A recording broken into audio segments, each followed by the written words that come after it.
بسم اللہ الرحمن الرحیم الحمد للہ والصلاة علی اہلہا اما بعد۔ باب چل رہا ہے، باب نمبر 12، خلا کا باب۔ دیکھیے، خلا کے تعلق سے کچھ چیزیں سمجھنا ضروری ہے۔ سب سے پہلے تو یہ سمجھنا ضروری ہے کہ خلا کسے کہتے ہیں اور خلا کا حکم کیا ہے، اس سے کون سی طلاق واقع ہوگی، کب خلا لیا جا سکتا ہے۔ خلا کہتے ہیں الگ ہونے کو۔ کیا مطلب؟ ایک تو ہے مرد عورت کو طلاق دے کر الگ کرے، لیکن بعض مرتبہ ایسا ہوتا ہے کہ شوہر طلاق نہیں دیتا، تو اب عورت چاہتی ہے کہ میں اس سے الگ ہو جاؤں، تو اب عورت اپنی طرف سے کچھ پیشکش کریں اور یہ کہیں کہ میں آپ کو اتنا مال دیتی ہوں، آپ مجھے طلاق دے کر الگ کرو، تو یہ جو مال دے کر جو شوہر طلاق دے رہا ہے، اس کو کہتے ہیں خلا۔ اب سنیے اچھی طرح، مال لینا کب جائز ہے، کب جائز نہیں ہے، اور کتنا لے سکتا ہے۔ دیکھیے، اگر قصور شوہر کا ہے، ظلم زیادتی شوہر کی طرف سے ہے، تو اس کے بدلے میں عورت کی طرف سے مال لینا شوہر کے لیے مکروہ تحریمی ہے۔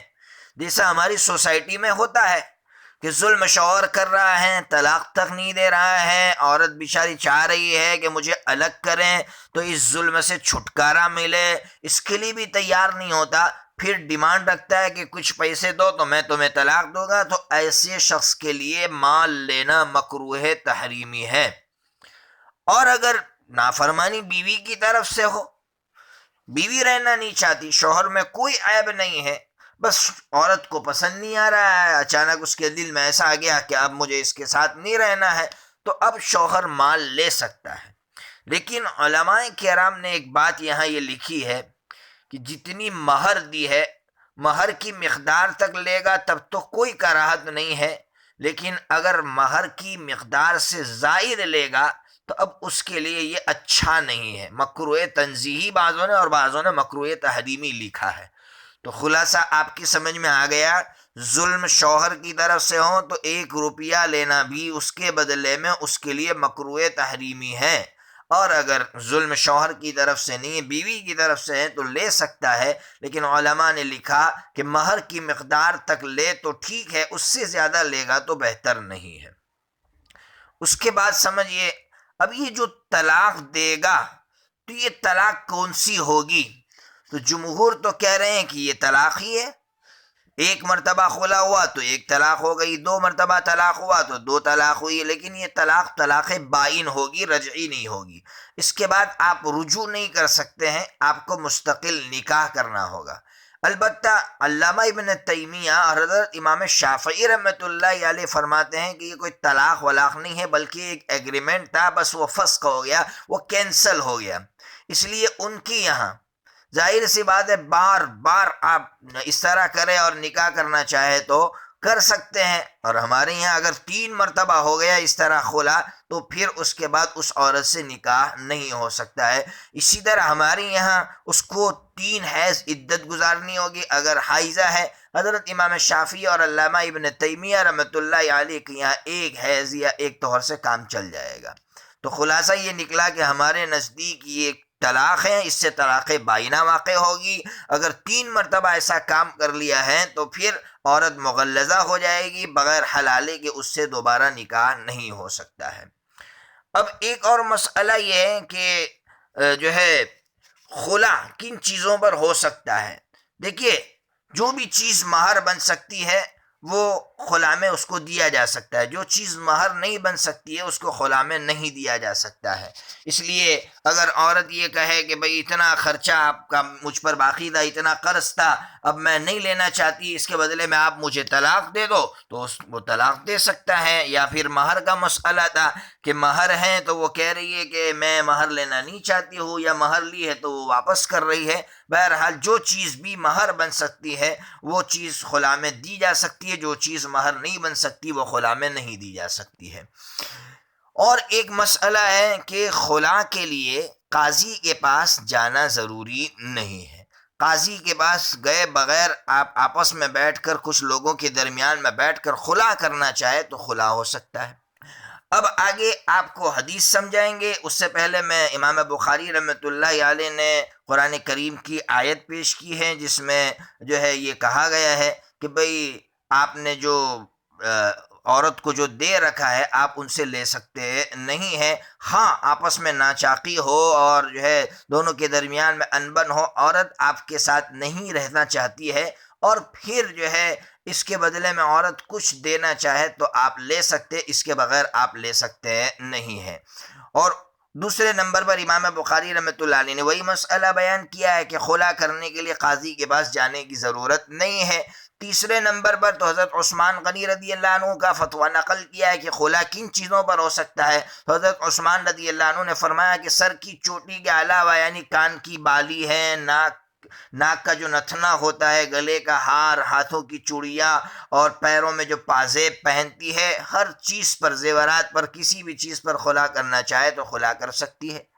پھر چوتھے نمبر پر یہ بیان کیا ہے کہ بعض لوگوں نے حضرت طاؤس رحمۃ اللہ علیہ کے بارے میں یہ چلا دیا تھا کہ حضرت طاؤس یہ فرماتے تھے کہ عورت اگر یہ کہیں کہ میں تمہیں جو ہے صحبت نہیں کرنے دوں گی, اتنی ناچاقی ہو جائے, اتنی نافرمان ہو جائے تب خلا ہو سکتا ہے, اس سے پہلے خلا ہو سکتا نہیں ہے. تو حضرت امام بخاری رحمۃ اللہ علیہ نے فرمایا کہ حضرت طاؤس رحمۃ اللہ علیہ نے ایسی بات نہیں کہی, یہ غلط بات چلائی گئی ہے. بس میاں بیوی کے درمیان میں اگر ناچاقی ہو, دونوں آپس میں رہنا نہ چاہتے ہو تو خلا ہو سکتا ہے.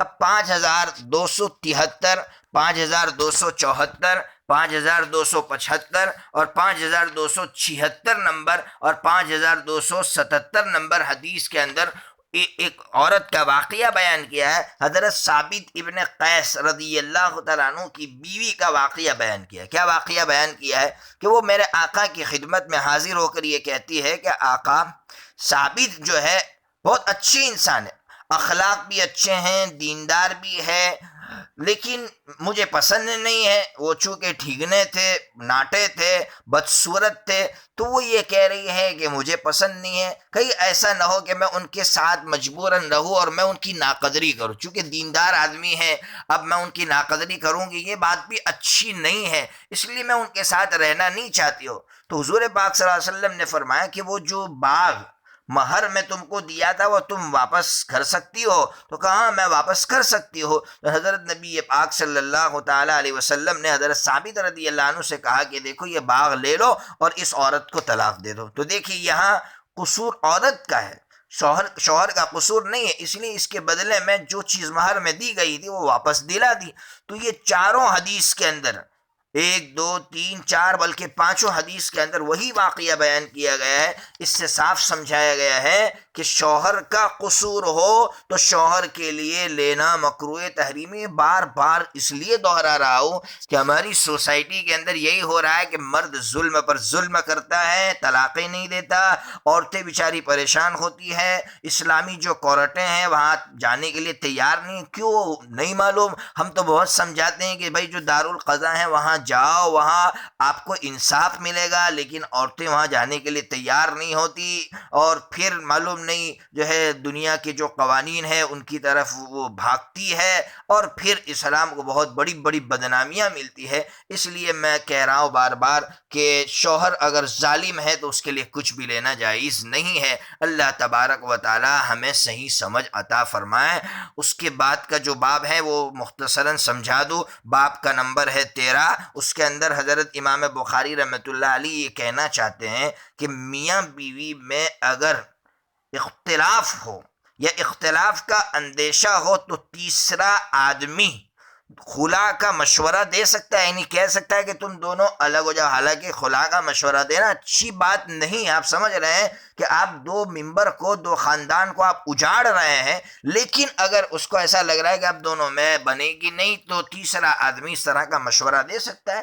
تو دے سکتا ہے، کوئی حرج نہیں ہے۔ خود قرآن مجید نے کہا وَإِنْ خِفْتُمْ شِقَاقَ بَيْنِهِمَا فَابْعَثُوا حَكَمًا مِّنْ أَهْلِهِ وَحَكَمًا مِّنْ أَهْلِهَا، اگر میاں بیوی میں اختلاف ہے، ناچاقی ہے، اور تیسری پارٹی آ کر دونوں کو ملانا چاہ رہی ہے، لیکن ان کو جب ایسا لگ رہا ہے کہ اب یہ دونوں نہیں مل پائیں گے، اب یہ دونوں اگر مشورہ دینا چاہ رہے تیسری پارٹی، تو مشورہ دے سکتی ہے۔ اس لیے 5200 جو ہے 78 نمبر کی جو حدیث ہے اس کے اندر وہی مشہور واقعہ جو پیچھے گزرا بیان کیا ہے کہ جو ہے ابو جہل کے خاندان والے ابو جہل کی بیٹی کا نکاح حضرت علی رضی اللہ عنہ سے کر رہے تھے۔ میرے آقا کو جب یقین ہو گیا کہ جب ابو جہل کی بیٹی آئے گی تو علی اور فاطمہ کے درمیان میں آپس میں مخالفت ہوگی، ناچاقی ہوگی، تو میرے آقا نے پہلے سے مشورہ دے دیا کہ نہ نہ نہ نہ نہ، اگر میاں بیوی میں آپس میں جھگڑا ہونے کا امکان ہے تو اب میں مشورہ دے رہا ہوں کہ تم ان کے ساتھ نکاح مت کرو۔ تو دیکھیے جس طرح میرے